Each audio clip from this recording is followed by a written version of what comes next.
Franchise law expert na si Attorney Rolix Suplico kung bakit walang violation sa prangkisa ang SMNI. Si Suplico ay bahagi ng defense panel na network sa pagdinig ng House Committee on Legislative Franchises. Una, sa piniliwanag ni Suplico ang bintang ng violation sa change of ownership o sino yung may controlling interest sa network na kung may pagbabago man ay dapat raw ipaalam sa Kamara. Ang tinutukoy nila yung pagpapalit po ng Phoebus Holdings Capital Inc. Na pumasok po at 46%. Now, sa batas po at sa jurisprudence ng Korte Suprema, pag sinabi niyong controlling interest, ito po ay 50% plus. Iba ho ang 46%. Makinig kayo, mga ipal na congressman.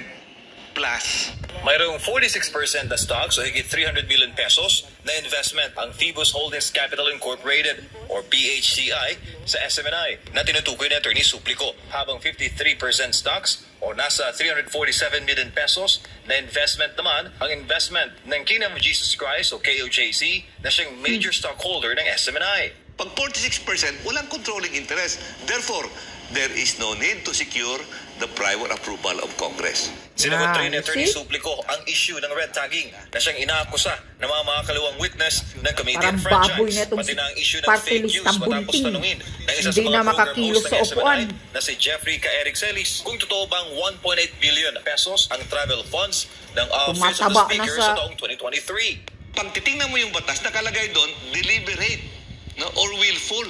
Wala namang willful or deliberate doon eh. In fact, in so many instances, pahiyak kayo mga bubong congressman. Committee on Legislative Franchises, si K. Eric Celis po ay humingi ng paumanhin. No, siya po yung humingi po, nag-sorry po siya sa harapan ng committee. Ang tao nagsasorry ay wala pong deliberate doon.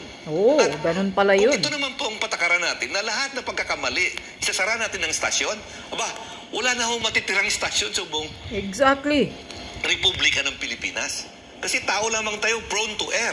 Pinalwanag rin ito ang ipinipilit na dispersal of ownership violation ng network. Batay sa franchise law ng SMNI o Republic Act 11253, required ang network na magbenta ng at least 30% ng outstanding stocks ito sa mamamayang Pilipino. At malinaw na walang required timeline dyan ang SMNI, lalo pat sa 2044 pa, mapapaso ang franchise nito. Ngayon, nagkamali bang Kongreso? Hindi ko po alam, ha? Bubo ang Kongreso, hindi nagkamali, sir. Mga bubo. Walang timetable po o timeline doon sa batas na 5 years. Ang prangkisa po ng SMNI na aprubahan lang po noong 2019. 4 na taon pa lamang. Oh, you see? 5 taon pa lamang in existence. So meron ka pang 20 years to fulfill it. Exact, ang tagal pa. Bakit mo titingnan? Bakit ka magfulfill na wala namang limitasyon? Walang timeline. At panguli, sinagot ni Attorney Suplico ang issue ng reportorial requirement na dapat taon-taon ay nagsasubmit ng parang update sa baboy buhayan at hindi tambunting sa taba. Hinggil sa compliance nito sa franchise law. Hindi na makakilos sa upuan sa taba. Umamin na ang committee secretary na nagsubmit ang SMNI ng kanyang reportorial requirements. At ang nagkasunod po ng provision doon, nakalagay doon na failure, ang ang penalty, 500 pesos per working day lamang. Hindi revocation.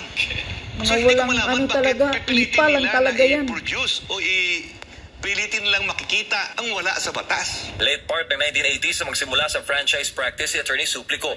Pero ngayon lang daw ito nakakita ng ganitong panggigipit sa Kongreso.